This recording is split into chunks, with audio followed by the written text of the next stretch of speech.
Welcome to our channel, Mathematicians. Assalamu alaikum students, how are you all? Today I will be explaining you the algebraic expression using 7th law of exponent. So what is the 7th law of exponent? 7th law of exponent is negative exponent law. When a variable or an integer or an expression raised to a power of minus m means that negative power. So this negative power will be converted into a positive power by taking the reciprocal of it. Now here we are having some examples. The first example is a power minus 1. So a power minus 1 will be converted into a positive power by taking a reciprocal of it. 1 divided by a power 1. So this a power 1 doesn't matter, so we will simply write a. 1 divided by a.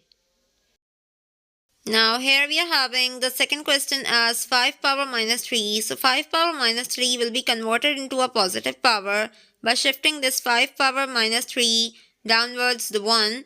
1 divided by 5 power 3. So 5 will be multiplied 3 times because it has the power 3 on it. So we will write 1 divided by 125. Now here we are having the third question as m divided by n has a whole power of minus 1. So we will convert this negative power into a positive power by taking the reciprocal of it, 1 divided by m divided by n.